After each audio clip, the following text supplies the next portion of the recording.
1 minute. We have 1 minute yet. Sorry. We don't have audio yet. Sorry. I jumped the gun. Derek's 1 minute off. I'm ready to sign. All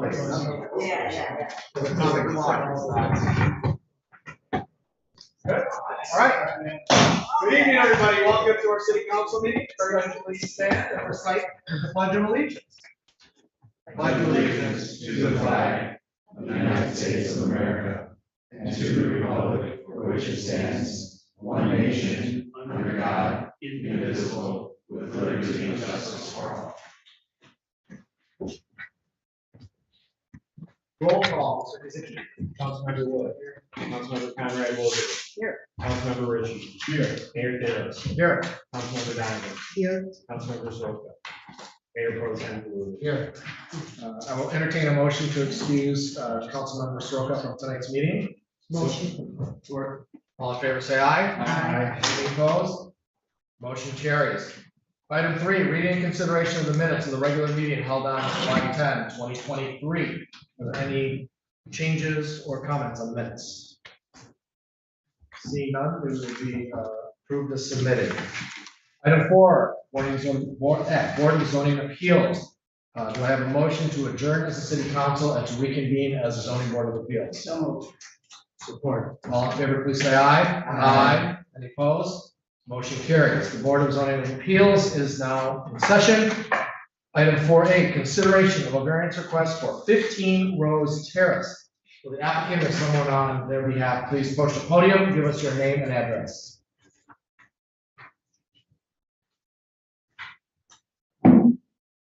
Charles Gable, 15 Rose Terrace. All right, Mr. Gable, the floor is yours. Tell us what you need. What I need is a variance to add an additional stall to my garage. The way it was originally designed, you can see that backing out of or getting into the stall closest to the house, there's a stair on the front porch. The front porch stair, you can't avoid hitting it most of the time. And the door jamb itself, the garage door jamb is very tight because there's a step up in the concrete of the garage. So we would like to add additional stall because we've already had some problems, hitting these parts of the house. So the garage addition is about 13 feet. And we have 45 feet to the road itself. The way this lot was originally laid out when Rose Terrace was developed, they show these lots as 110 feet deep. My lot is 130 feet deep from street to the backyard. So there's quite a bit more property out front than it shows on the survey. And I've gone to the neighbors on either side of me, all surrounding neighbors. Everyone is signed off. I've got signatures from all the neighbors in my area. And the board of directors of Rose Terrace has unanimously approved the addition. And considering it's a private street, we're wondering why that's an issue as far as, again, I comply with the setback requirements from the road itself with the addition. I've got Chris Blake was the architect, the builder. He didn't think there would be an issue when we originally proposed this because we were basing it off the street, where the street is. So we've got that existing structure to the street is 45 feet. With a 13-foot addition, we've got 32 feet remaining. So, as my wife and I advance in age, we're already having issues with that garage the way it is. We'd much rather have a little more room and not park cars in the driveway or on the street and so forth.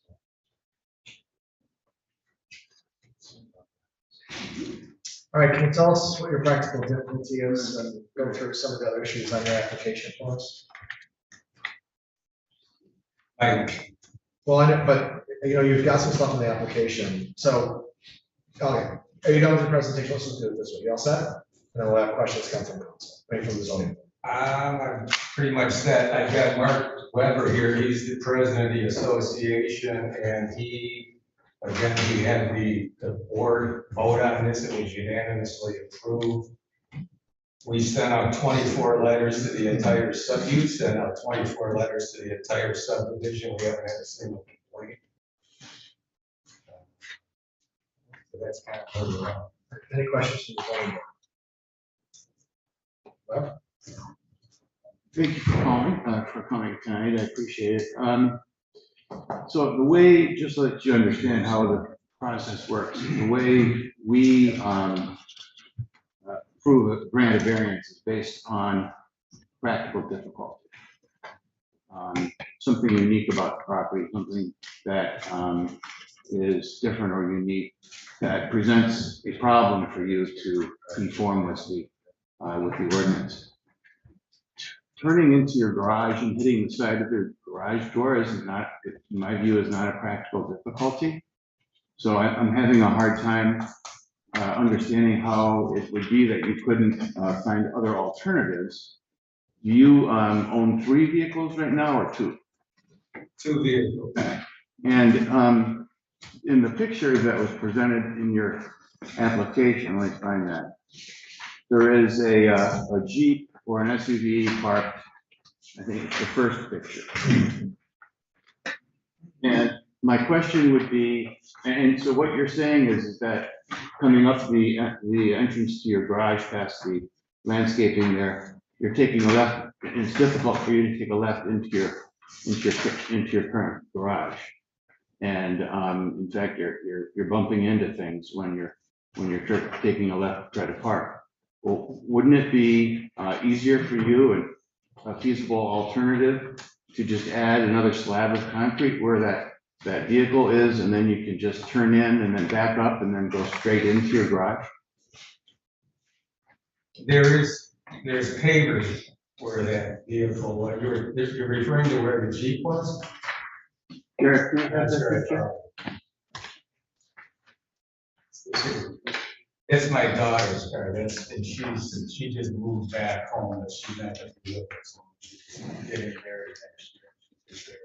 The back left side of the vehicle is showing, and we can't quite see what's to the right and the front of it.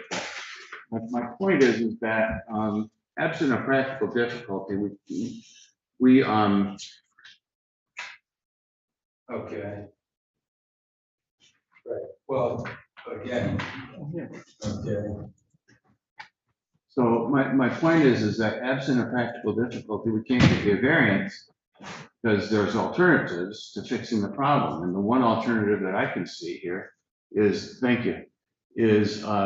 adding just a bit more, another slab of concrete to the right next to the vehicle, so that you could go back up onto that new concrete and then go straight into your garage.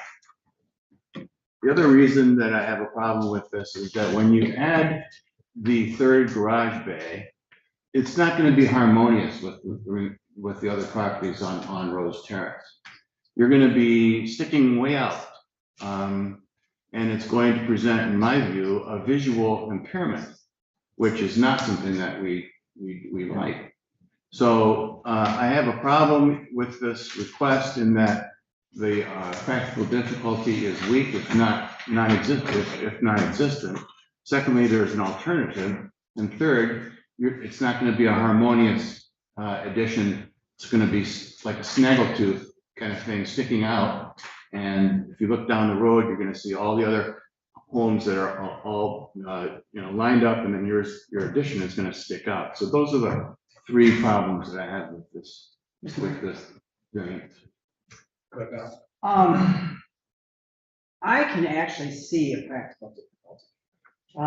And I want to just show one thing here. having driven by the thing, when you're backing out of the car, where is your front door and where is that those steps that come out? It's just beyond those hedges that you see there. It's, Well, no, I'm talking about your front door is well, my here. front door is, if it's right where the cutout, where you can't see, it's just beyond Right. that picture. So if you're backing out, I think this is a tight garage, frankly. It's extremely. And I say this because having built our house, we built ours too tight. So I think that, you know, I can understand in going in this way where there could be some different problems. Were you the first owner of this house? I bought it 3 years ago. Okay, 3 years ago. So you didn't build it. No, Okay, all right, and so I think that I can understand where there can it's tight. I can understand where there can be some practical difficulty, not of your own making with it, particularly in the proximity when you're backing out, if you're gonna hit your front stoop with it. I'm not quite sure how far away that is, but given where your circular driveway is, it's gotta be right where the end is here of the car. And maybe that ought to be qualified. As far as not being harmonious, and with all due respect to my fellow councilman, who is very, very good at these issues, since you do have a neighborhood association, a unanimous board of directors, and you have your neighbors, I don't see where there is a valid argument to make that it is not harmonious with the rest of the properties if you have absolute consent and approval unanimously from your board and also from your adjoining neighbors. And that if you take a look at this picture and through my drive-by, which again, this is a drive-by, I'm not an expert on this, but this particular dwelling is protruding far further than yours. So for all of those reasons, unless I hear some really compelling arguments why there's not a practical difficulty, I'd be in favor of granting the variance. Else? Yes, so I had gone out there 4 times and I couldn't believe, I support Councilwoman Beth Conrad. I couldn't believe how tight the garage is. It doesn't even look like a 2-car garage to me. But what I noted is that where the garage door is, in that first space, if you come straight back, it seems that you would hit the porch and the stairs. Are there other options? Probably so. Like maybe moving your porch and stairs a little further to the right. I'm not suggesting that. I'm saying I understand the practical difficulty, the hardship. Yes, sir. Thank you, Mr. Mayor. Good evening. I came in tonight not convinced of your proposal, quite frankly, but one thing is that Councilperson Conrad Wilberding said is that you have the approval of the board of directors of your association, which I didn't think about that, quite frankly, before I arrived here tonight. But one other question I have is with regard to the arrow pointing to the neighbor's 3-car garage. Is your proposed addition to your garage going to extend past their 3-car garage, so to speak? Or is it going to be in line with their garage? It will be fairly close to in line. I mean, That's not my question. I didn't measure it, I'll be honest with you, but the homes on that run do not all line up. They are staggered. They are staggered. Certainly, they're staggered. There's several homes that have 3-car garages, and there's several homes that are closer to the road currently than I would be after the addition. And as far as aesthetically goes, the addition is going to look like it was not an addition. It's obviously, it's gonna follow the same roof contour. We're gonna use the same brick. Chris Blake assured me it's going to, you won't be able to tell it's an addition. My neighbor on the right side, facing the house on the right, she thinks it'll look aesthetically much better, and she was willing to come tonight, actually, because it looks a little stubby the way it is now. And it'll balance the home, it'll add value to the neighborhood, and it'll be more aesthetically pleasing than it is now. Thank you, Mr. Mayor. Thank you, sir. I was gonna say, put up the aerial photo you had earlier, just in case they go to John's question. Pull back from that a little bit, to potentially answer John's question.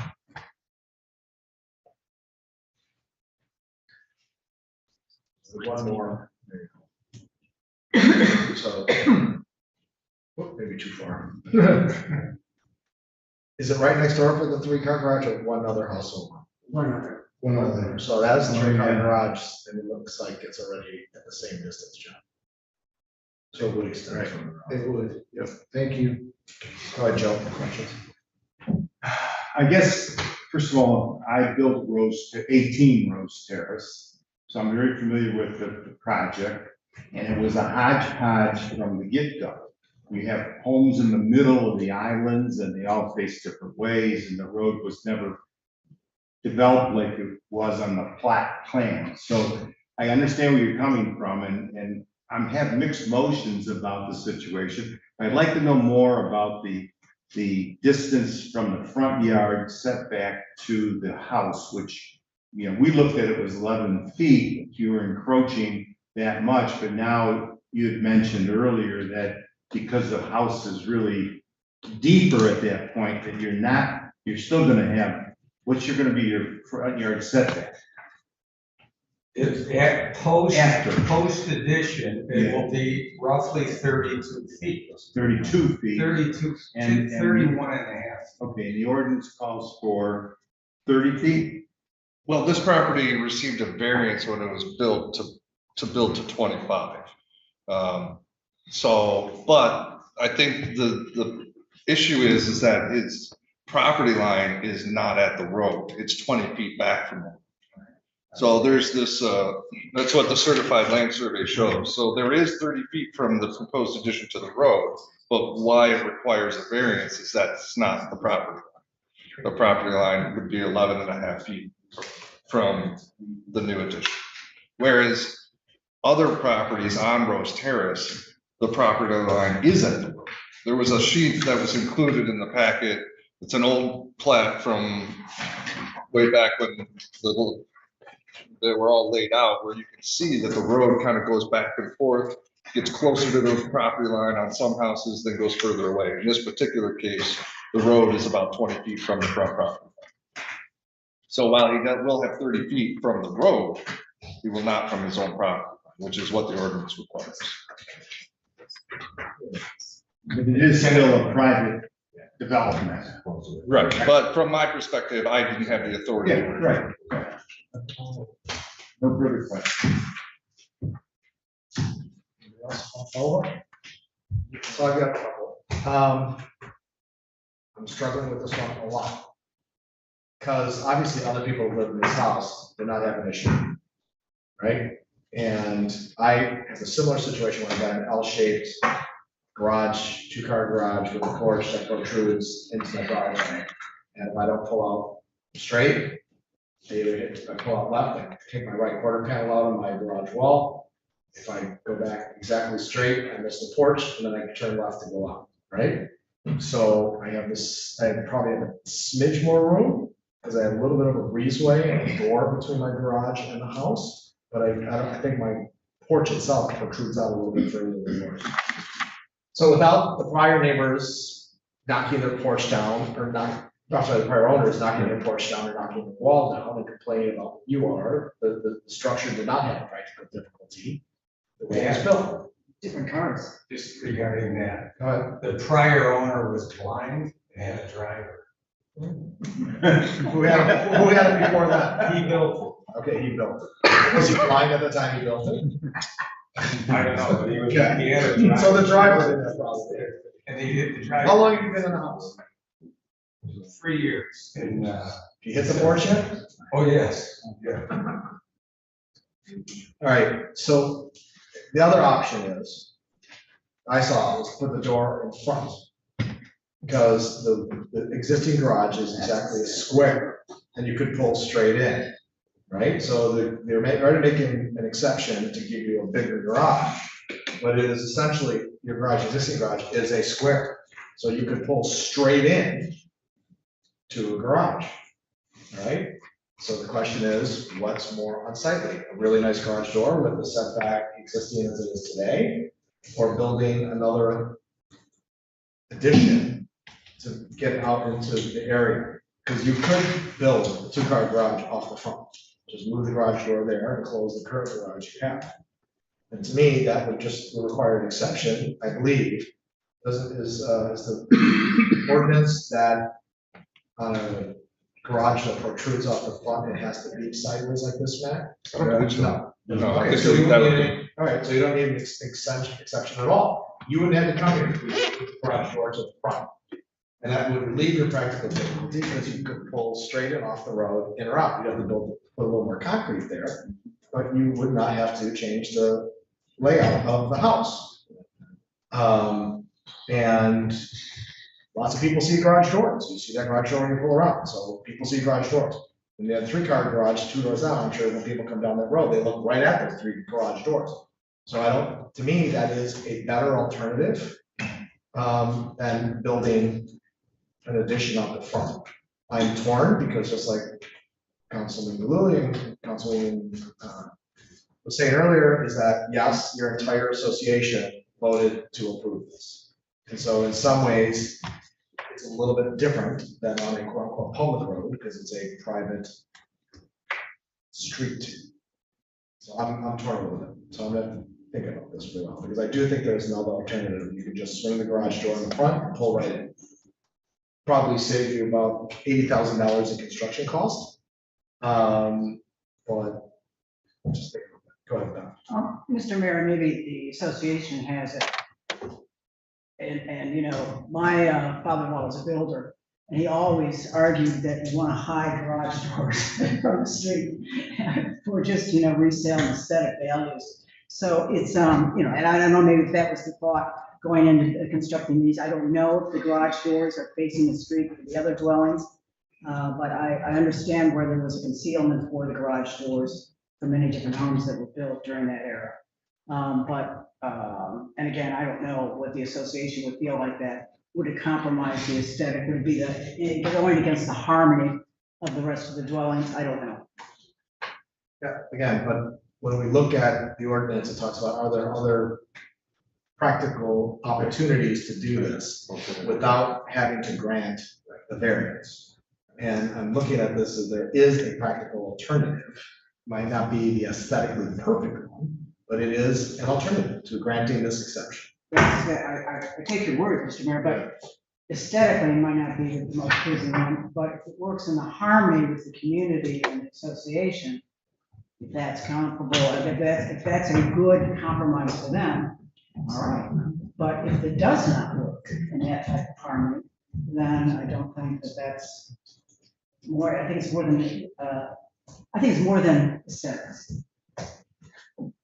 Questions on council? I'll let Mr. Weber come up and tell us his thoughts, since I'm sure he's just eager to jump out of his chair. Mrs. A B. Never misses the opportunity, so yeah. Yeah, come on, Mark, yeah, come on. Am I?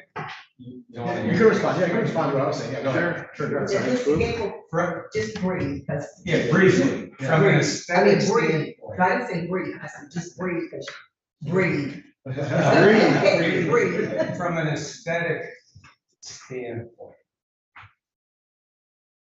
this approach, as opposed to tearing open the front of the garage and making it straight in, I think this would look much nicer. I mean, this is, you know, again, balances, and this is coming from my neighbors, my immediate neighbors, not, you know, obviously I'm on board with it, but my neighbors love the idea. They see what I've done to the home. The contour of the roof line is gonna be consistent with the existing roof line. I'm gonna put new shingles on to match the existing home, which the current roof does not match. So, again, from the road and from all angles, it's gonna be much more appealing to the eye than it currently does, or to make the approach directly from the street and opening up the front. And I assume that's why it's been overwhelmingly supported on Rose Terrace by the association and, being a private street and so forth. I appreciate your consideration. Public comment. Your turn, your puzzle. Mark Weber, I'm the president of the was the president. Address, please.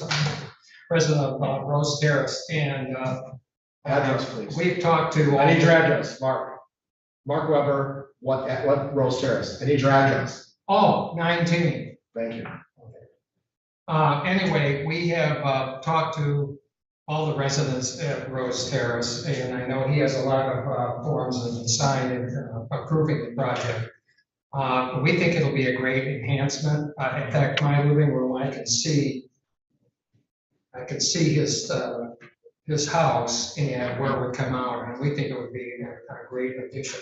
I have not received one complaint or concern from any of the 26 residents of Rose Terrace. And the neighbors on either side and across the street are enthusiastic about it. They like Blake's gonna be doing it, it's gonna look great. And we think it'll improve the property value of the houses in Rose Terrace. Again, I have not received one concern from any of the 26 residents about this project. All right, any questions for Mr. Weber yet? Hold on. Mark, when you were having your meeting, did anyone make a suggestion that this might be precedent setting? That other folks on Rose Terrace might say, they're going 62% into their front yard setback. City council says, sure, I'm gonna do it. I want one. I want a fair trial. They would have to go to the board of directors of the association to get approval. And then they would have to go to the residents to get approval as well. So there is a roadblock there if someone was putting something obnoxious up or something that the residents did. It is a private street. And we maintain the road and everything. So again, I've received no concerns at all. Well, I'm not suggesting obnoxious. I'm just suggesting the precedent that if we were to pass this tonight would be setting. That is to say that we're willing to allow homeowners on terrace, on Rose Terrace, to violate the front yard setbacks. That would be what we're doing here today. If another resident requested that, certainly the board would review it and maybe not approve it or not want it, or maybe the neighbors would think it didn't fit in, so. Okay. Thank you.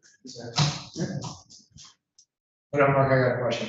So you said your association would have to approve it. Was there a formal submission and like minutes and everything where you guys considered this and then it was approved by the association, or you just? Or was it a informal We discussion? talked to the neighbors, but we did get formal agreement with everybody on that side of the street, across the street, and the board of directors. And we're not required to go to every house together, but we have talked to the neighbors about it, so.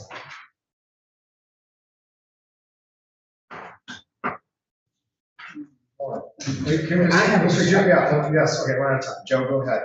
Mark, stay there. But do you have something in writing from your neighbors you said? Right. Just give that to Mr. Kazicki and he can pass, he can look at it, pass it on this. And these two, okay. I know. Okay. I'll tell him this. All right, Joe, you have a question. I saw that paper and I wanted to see the number of names that were on it. And I have a question. Okay, Sierra. The package states, I have already applied for and been granted permission from the Rose Terrace Association Board of Directors. So do you have that in mind? Well, I have signatures from the board on here as well. You have what now? There's signatures on here from the board. And I didn't start this until about a week ago. I didn't go to all the neighbors. This is just kind of a random who I ran into in the neighborhood. I could collect a lot more signatures than this. Is it just one board member? No, there's, Darlene, the top one is a board member. Oh, I see. Louis Gable is a board member, Gobble. And how many board members are Whatever, 5, 6. I would, if I vote yes, I would like to see a formal letter from all the board of directors. Okay. If I vote yes, I would like to have that on record as part of the variance. Absolutely. Mr. Mayor? Yes. I would agree, with my fellow councilwoman. We need to have minutes, the board or something that gives us some documentation, because really, we are setting a different precedent here, and we've got to be very, very careful on how we're doing this. So while I appreciate this, the strength of your argument for me was that you had the board of directors approve this and review it. There has to be some documentation, formal documentation of that for me. Well, again, if you read the top here, and then there's 2 more board members that I think I'll get their signatures tomorrow. But here's the question. Councilwoman Donovan's question was there action taken by the association? I had Mr. Weber stand up and say, we would have to approve, in response to Mr. Wood's question, we would have to approve any additional work like this, being the board, if someone else wanted to do this. So to us, that sounds like formal action of your HOA. We don't have a formal resolution of the HOA approving your project, at least I don't see one. Having directors simply sign this individually does not create board action. And one of the things that was swaying me was that the board had authorized it. Not that the board members had signed off on your letter, but that they'd taken board action and approved it. So that's why I was gonna, that's how Mr. Galuli was leaning that way. I don't mean to put words in your mouth, John, you know, but that's why I said that gave me reconsideration of thoughts, and I think Councilman Wilbraham said the same thing. So you need 5 votes, okay, to get this passed as we sit as on the zoning board of appeals. I'm inclined without that in writing to not grant that today, because that's the one thing that was gonna maybe get me there, because I think there is an alternative here that might prevent me from voting for it. If you had actual action by the board, where they signed off on this, had minutes, and they say, we, the board, voted on this date, 6-0 to approve this project with input from all our neighbors, I look at this as different, not just you or Mr. Robert saying, yeah, it's good for the board. They're, you know, these HOAs have minutes, they have requirements, so that's, I think, was a question. Has there been formal action taken by the HOA? Yes, you can do this, other than this document. There was, I had confirmed with emails, but I can get those to you. We can. Mr. Mayor, thank you. Gentlemen, I agree with the mayor in his initial question several minutes ago. I would like to see a formal meeting called of the Rose Terrace Association with regard to your request, and some definite yay or nay as to the board, as to the request that the proposal has been submitted to them, that everybody knows that it's going to extend within 11 feet of your property line, and I'm inclined. But as I sit here right now, knowing, and Mr. Mayor, you're absolutely correct, the simple signature indicating that someone's a board member is not precedentially binding on the association in any way, shape, or form. I'd like to see a formal meeting convened, action taken with this request, and I would encourage you to table this possibly a month, or to withdraw it, have a special meeting called, and bring it back to us. But thank you so much. Thank you. We're willing to table it, which I would believe gives you a chance to get on next month's meeting rather than resubmitting. Correct, Mr. Buckner? Yeah. Are you willing to table it? Yes. Move to table. Any support? Support. All in favor, say aye. Aye. Any opposed? No. So I will say this as well. I mean, this is my position. Even though this is a private road, it is still subject to the zoning ordinances of our community. I can't speak for what the prior council, the prior planners did when this development was built, and how the lots are oddly shaped and who's not in compliance with our variances or not. We still have to consider the greater impact, not just on the Rose Terrace Association, but what we would do down the road in the future. All of our decisions are not precedent setting, but we apply the same standards to everybody, anybody, whether it's a private road or whether it's public. So I just want to lay that on the ground as well when we come back. All right, thank you very much. We look forward to that from you, Mark. Thank you. Yep. All right, motion to adjourn as the Board of Zoning Appeals and to reconvene as the City Council. Motion. All in favor, say aye. Aye. Any opposed? All right, council is back in session. Item 5, consideration of a request to authorize distribution of draft master plan for 63-day, really? It's a very random number. Comment period to the public and required entities. All right, come on up. Hello again. Hello, good to see you all. Thank Welcome you back. for having me this evening.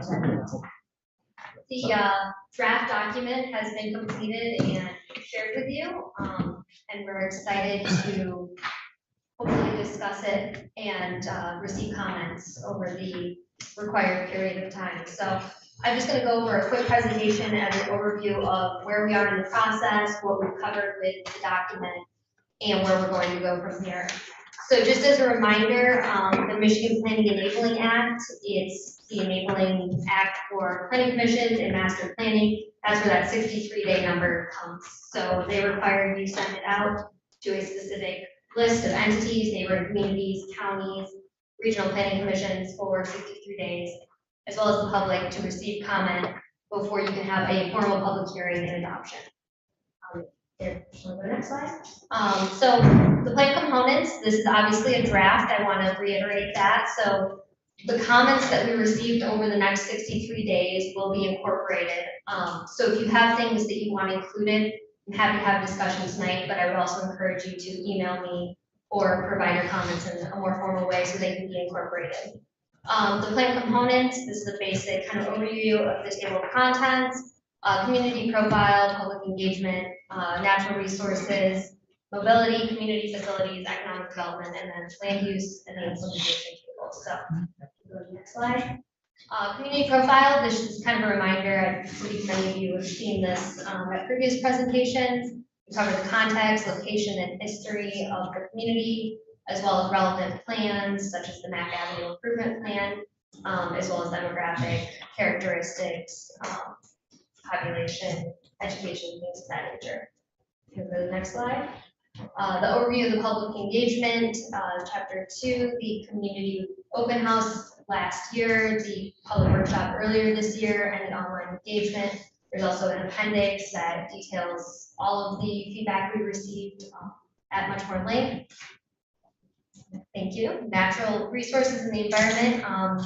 We recognize that, this is an important feature of the community, obviously with the lake shore and just with the changing nature of flooding occurrences, things of that nature, wanted to provide some updates on not only just the existing conditions, but also how do you help manage some of these more passively. I know you're undertaking some separation of the stormwater and regular sewer systems, but we can look at green infrastructure and some policy guidelines as well. Mobility, looking at the transportation and circulation in the community, looking at the non-motorized network. I know we heard a lot about that in our public workshops, and then thinking about how do we implement more complete streets, and that's kind of the term, umbrella term for incorporating more pedestrian and bike-friendly amenities. Community facilities, I think we all know that Grosse Pointe Farms is doing very well in this regard, but we did discuss in this chapter some trends. Pet ownership is up, and you have a wonderful dog park, but just looking at things of that nature, looking at the parks and recreation services was something we heard about in the public engagement, and the public infrastructure again, which I know you're proactively taking on, but just considering the current system. And then 6. Economic development, this was something we discussed at both workshops for the Hill and Avenue, looking at trends for outdoor dining and maybe establishing policies regarding best practices, as well as kind of potentially define an office space and what the community seems to want to see on the hill as well. So for future land use and housing, this is kind of the really meaty chapter because we go over kind of some ideas for preserving the housing character, future land use, which obviously doesn't change too much with this built out community, strategies for the hill we discussed at the January workshop, as well as Mac Avenue, and then some of the Mac and Ross concepts that we had workshopped with the community at that January workshop. The implementation plan, this is where I would definitely have you direct your attention if you're going to skip forward to any chapter. This is the laundry list of all the policies that the plan mentions. So after each chapter, you'll see goals and objectives. These are all incorporated here. It makes it an easy place to reference. It also incorporates the zoning plan, which this gives you the legal basis to change any zoning in the future. We did have a few suggestions regarding lot widths and some of the smaller lots and garages, so maybe you can have less variances. I know this was a hot topic tonight. And then kind of assigning responsibility. And so again, because this is a draft plan, if there's things that you feel need to be adjusted, this is a place to give attention when you're going through the plan. So tonight we're asking that you authorize the distribution. As I mentioned before, this will allow us to mail for comment to the required entities by the Michigan Planning Enabling Act. That would be all of the neighboring communities, Maine County, the Regional Planning Commission. And we will also post it on the public website and notify residents to provide comment. After that 63 days elapses, we'll be able to hold a public hearing, and if the body decides, adopt at that point. And then we will incorporate all that feedback prior to that public hearing. So that will be either October or November. Try to keep it quick. I know I just wanted to give you a reminder, but I'm happy to discuss anything more at length. I know it's been a little bit since I've seen you guys, but happy to be back, and I'm glad that we've got a draft plan on the table. Any questions for Jane? John? Ms. Dixon, thank you very much for coming again this evening. Very impressed by what McKenna's done so far. Very impressed with what the residents have given to us in terms of their input. And I would encourage all residents during the 63-day period to review the proposed master plan, offer their comments, to remain engaged with thanks. Anybody else? But the link that you just put up is gonna be on our website.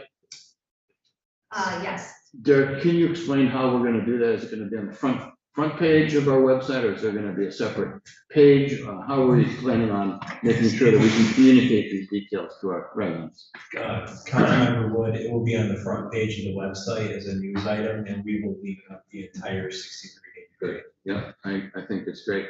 Thank you, Jane. I'll echo what John said. You guys have done a great job. I look forward to the public hearing coming up. So, thank you. Thanks. Without that, any public comment on this item? Seeing none? Comment on this, I thought I had a comment on another thing, I'm sorry. No, on this subject, yes. No, one at a time.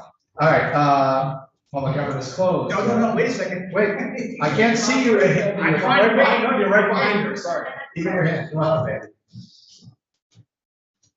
I just was curious, how do you, when they make comments, how they should be addressed? To them, to you guys, or just curious? A little bit, well, I asked Derek, and is there a link then on our website where they comment or on this plan that then people can submit them? How's that gonna work? Andy, James right behind you. Yes, we will provide comment directly to me, and that will be, we'll have a list provided at this end of the 63-day period. So you can email, or there will be an option to submit comments online, whatever you find easier, or you can mail your comments as well. How are we gonna do online? Where's the mechanism? This will be incorporated on the website. That website, it's not up yet. It will be up tomorrow, Okay. once you guys take action. Okay. All right, great. Mr. Mayor, Yes. we'll also publicize it to Nexel, we can do that. We can publicize it to our Facebook. We can publicize it actually tonight, in addition to having it in our minutes. I think we should also put a little bit of an offer that if they want a hard copy, we should be able to present them a hard copy as well. I want to be About careful. email blast, well, email blast. I want to be careful on the Nixle, because Nixle, we're trying to not Oh, okay. turn it into like a giant, Yeah, it's okay. more of a safety. Yeah. Other Right, issues. Mr. Mayor. Think of it as constant contact. Yeah. Yeah, that's- Thank you, Mr. Mayor, thank you. All right, anybody else in the public? All right, with that, public comment is closed. What is the pleasure of council? Motion to authorize distribution of the draft master plan for a 63-day comment period beginning today. Second. All in favor, say aye. Any opposed? Motion carries. Item 6, consent agenda. Would anybody like any of the items A through G removed from the consent agenda for individual consideration? All right, do we have a motion to approve the consent agenda items A through G? I move to approve the proposed consent agenda, sir. Support. All in favor, say aye. Aye. Any opposed? Motion carries. Reports, you have the July 2023 public safety report. And item 8, other business. I'll start with you, Mr. Reeside. Who has one there? A lot of topics. I just have a few comments I wanted to make regarding the storm that the city endured on Wednesday, July 26th. I know the National Weather Service did confirm that there was a sighting of a funnel cloud over our community, and with sustained winds of 80 miles per hour. It is estimated that we had lost about 120 trees in the community. There's about 120 down trees, with about half of those being city trees. And so it was a massive cleanup effort to open up streets and clear debris. While there were incidences of reported property damage, the fortunate part was there was no reports of any injuries. So we're very grateful for that. But really much gratitude goes out to our public safety officers, our police reserve, our public works employees, and staff throughout the city for the response to the major storm events. And the positive feedback that we received from our residents and the support we received from city council, I know is much appreciated.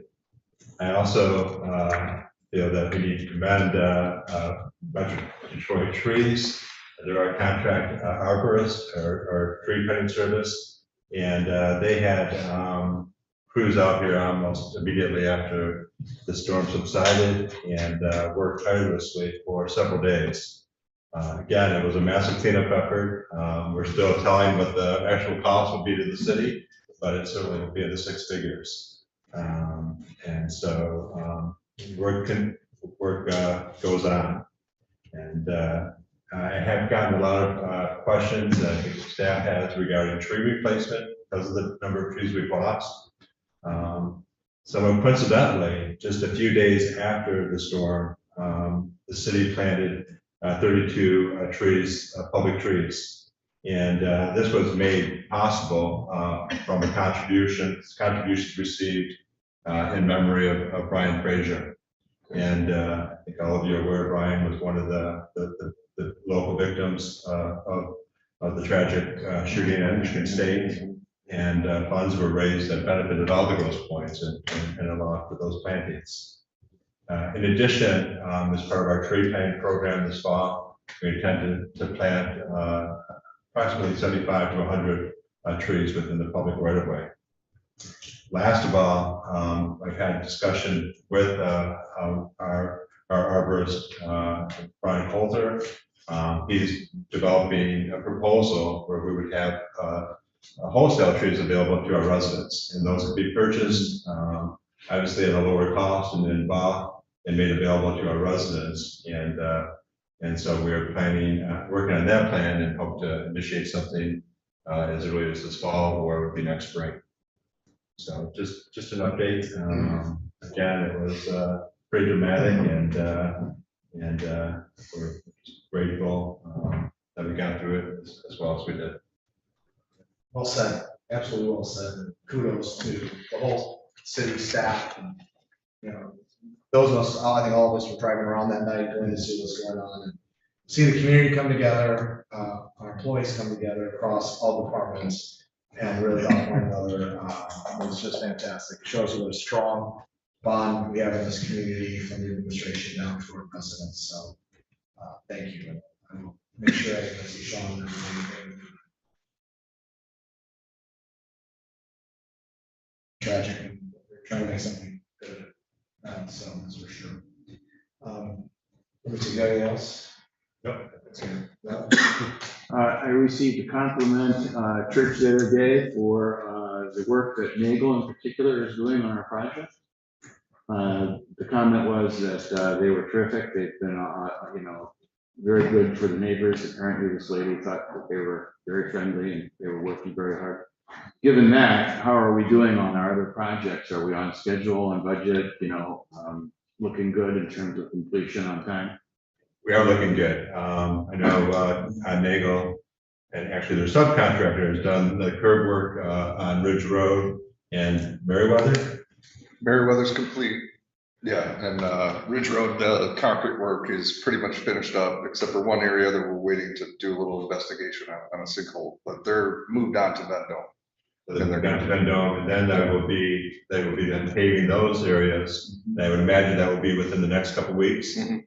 And then, and also during that time, probably shortly thereafter, they'll be milling the rest of Kercheval and from Lewiston to Ross. And that area will be paved as well this fall. So that's part of the schedule. In addition to that, I think it was mentioned to City Council, we were informed recently, very recently, by Wayne County that Lakeshore Road is being repaved or resurfaced. Basically, it's a mill in overlay, so they'll go down about 1.5 inches and just take off the surface and repave that. So from Ross Road to our boundary and into Grosse Pointe Shores all the way to Vernier. And so that, they were out there today, they began milling some of the intersections. My understanding is they'll be back out Wednesday in full force, milling one lane at a time of the 4 lanes, so only one lane will be closed at any given time. And after that's milled and that prep is done, we'll have a new surface on Lakeshore Road, which is obviously well needed. And again, a good project that will be completed within probably the next, again, couple of weeks.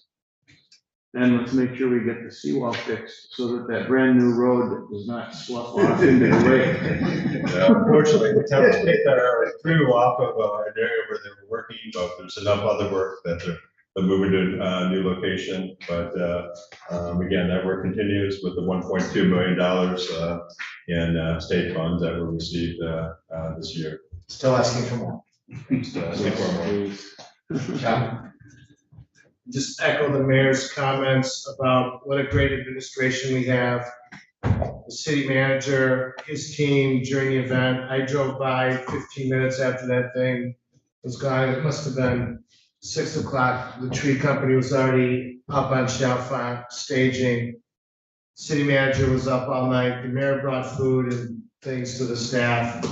It's a very, very good sign of great things to come for our wonderful community. And thanks to our friends in Wayne County for all their assistance. And Mr. Mayor, I can't wait to see the number of signs they put up for your interaction with them. No federal funds on this one. Oh, God. Another 18 months of signs. Anybody else on council with other business? Joe? Going back to the storm, I had more compliments from residents about opening up the DPW to drop your food off. It was going spoiled. I mean, it was unbelievable that nobody even thought about doing it, but I think Derek came up with that idea, and then I think just out of the feedback we got, it was so successful that we brought people back in the weekend in a dumpster, and yeah, that was appreciated, and it was appreciated by members of our surrounding communities as well. So, again, thank you all. Yes. Anything else? Jane, okay. John, Could we hear a little bit about the drone program? You did a demonstration at the art fair. That was really nice. Yeah, we recently purchased, well, it's been a couple of months now. We had $10,000 approved in the budget. We purchased 2 drones. One was primarily used outside for just about anything you can think of, searching for suspects, parade routes, you name it. Then we've got one that you can use inside that can bump off of walls. It can flip over and crash and right itself and get back up. So like, you know, if you had to go into a school to search for somebody or something like that. We sent, how many people went to training, including Andy? About 8. Yeah, I was gonna say a little more than half a dozen went for training. It's already been used a couple of different times to locate suspects. The first time that we put it up, I think we were assisting Roseville. And Is this footage here? Yes. yeah, and they were searching for a suicidal subject in Roseville. They found the subject within like 20 minutes. But yeah, this is the kind of stuff that we can do with it. It has infrared, it can see at night. We did, the last time it was used, we were assisting Grosse Pointe Park, had a little mishap, it got damaged, but it has its own insurance policy. So I believe it's getting replaced for what amounted to just the copay.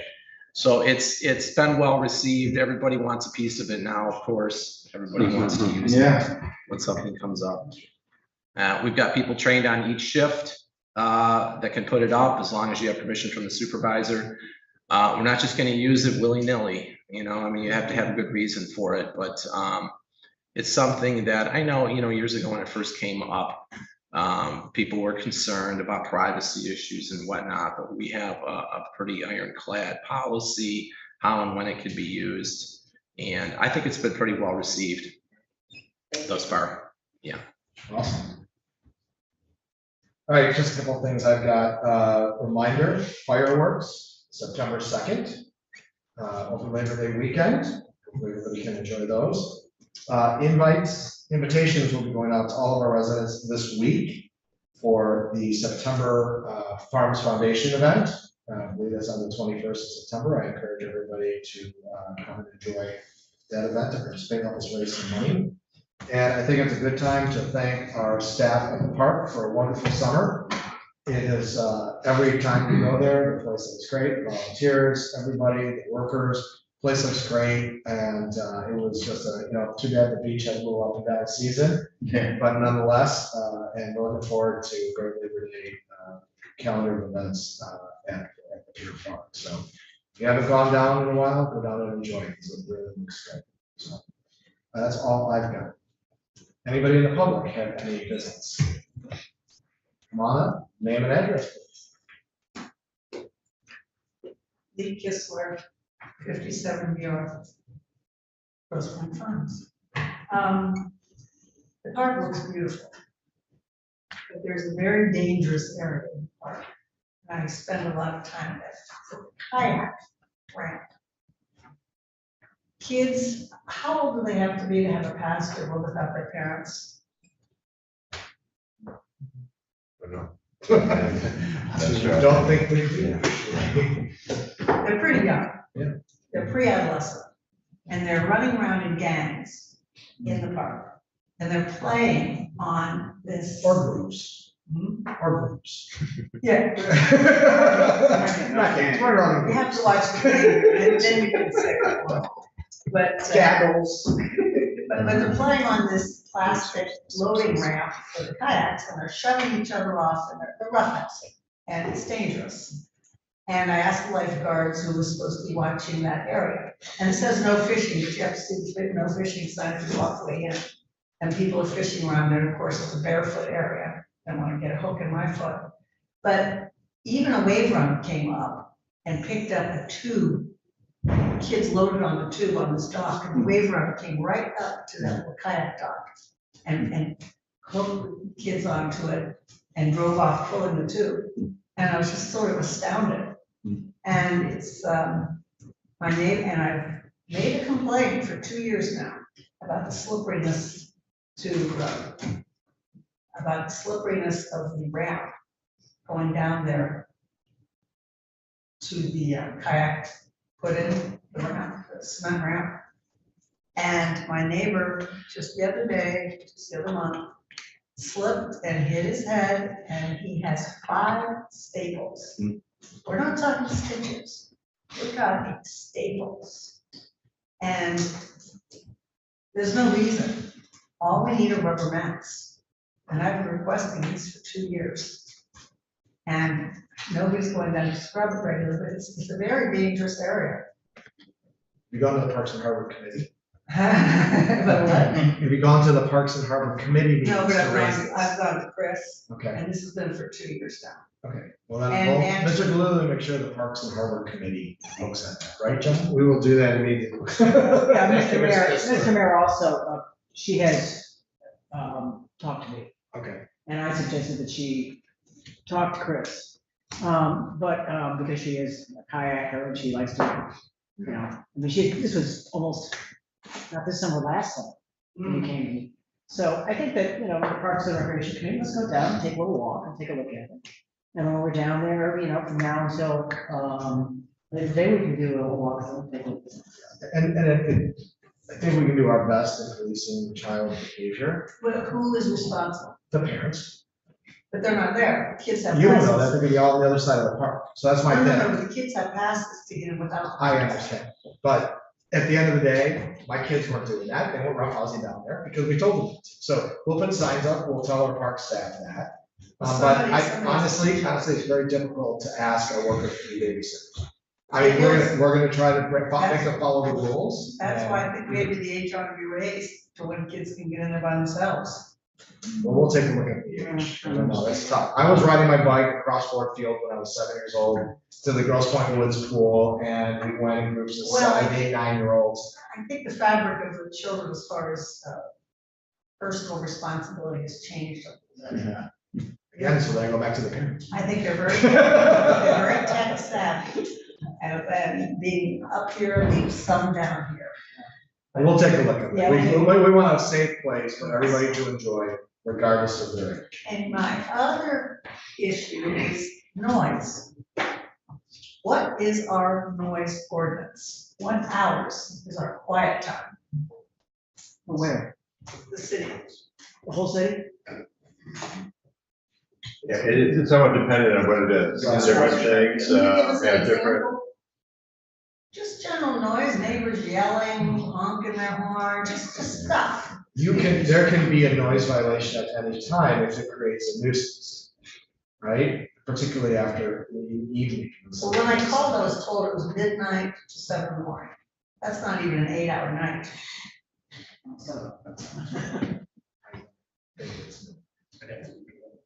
John, do you know? It depends what it is you're talking about, Lee.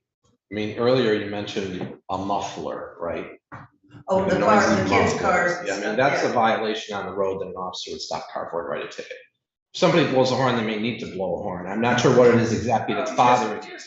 Neighbors outside being loud, you know, just being stupid. Depends what time of day it is. So that's my question, the time of day. Well, call us in the moment and we'll address it in the moment, because it all depends, there's just varying circumstances and times and days and what it is that's happening, and if they called ahead and got permission to have a party or what, it depends what it is. It's a very general complaint you're lodging. And the other noise issue are the gas leaf blowers, which I did mention last year. The city of Naples has outlawed gas leaf blowers for anything under an acre, because the new battery ones are very efficient, very cost effective. They have given the lawn companies 1 year, which is the time it takes for a commercial leaf blower to end its life. Its life is 1 year for a commercial leaf blower average. So the city gave notice to all the commercial lawn companies that are registered in the city, 1 year to get rid of gas leaf blowers. I think that would be a big improvement. Which city did that? Naples, City of Florida? Naples, Florida.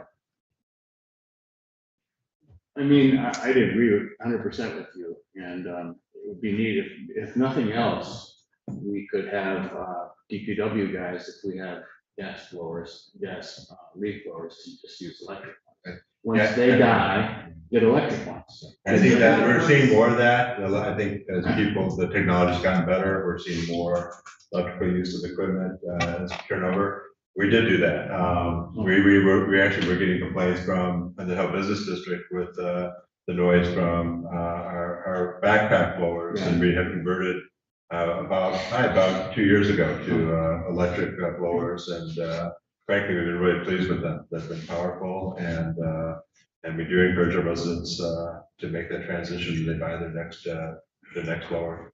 I'm not sure, I think it might be a stretch for this group to, have a new ordinance prohibiting gas, leaf blowers, but, it's not a stretch to have us advertise, the noise that it makes and alternatives that exist, and, It's more the companies than the individual homeowners. the contractors, Yeah, the lawn service people. you can't mandate that they. Yes, that's why we talk, because there are a lot of small, I mean, my person does my lawn is like a 21-year-old kid, and he does it all over, so I have a separate backpack for Grosse Pointe Farms, and then not only Grosse Pointe So- City. People that do it as a business in the city don't have to get a license from the city, but you do for a garage sale. No, you just have to know fast what they're saying, right? No permit, right? No permit for a garage sale. Okay, Just- all right. Don't know where you heard that. Jeff. All right, anybody else on the call? Andy?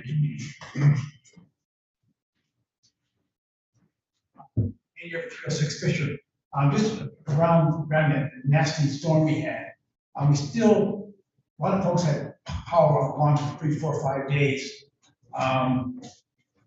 DTE still seems struggling to get, things getting back in shape, so you're gonna push a little bit more about tree trimming, would probably help some of that. I'm gonna stick up for them just a little bit. Okay. This was an 80-mile-an-hour wind shear that took out hundreds of trees. You could have done all the tree trimming in the world. When a 10-story tree falls, doesn't matter. I will say this, many of my friends who are the biggest DTE curmudgeons actually said, I was really surprised at how fast they were here and how fast things happened in light of the damage that was done. They were very communicative with the city this time. I think we probably have more trucks in our community than we've had in any other power outage. And I think that is a result of, Andy, to your point, of our continuing to communicate with them in the good times to make sure that they are prepared for a bad time. Yes, I'm sure, and the funny thing is, not funny, but unfortunately, is one of the areas that lost power the longest was that had the newest loop, which was along Lake Shore and Carmel Lane and all there. And I remember we had that presentation 4 years ago where they did a whole loop with new transformers, lines, double lines, and redundancies. And unfortunately, just because of the magnitude of the damage. But, this is probably one of the few times where I would say that I have defended them. I think they did a very good job.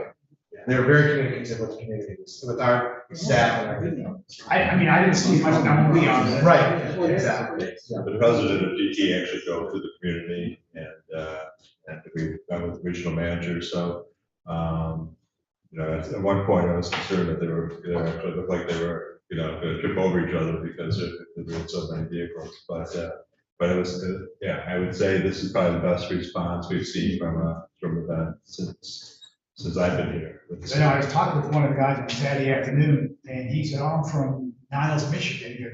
They called me Wednesday morning to come up here, and they knew they were gonna get hit, so it was good to see that they proactively brought people from even Illinois, so they knew they were gonna get hammered, so maybe it was not bad, but they're just And I think as the technology changes, so we can predict some of these situations a little more advanced, even 2 or 3 hours more timing to be able to get and mobilize people, I think helps them hit these areas pretty good. I mean, I think that emailed me, did you get the power back? Yeah, we got it back 2 days, got back 2 days ago. Oh, we didn't know you were back. So they have some issues, and their website's pretty bad about updating them.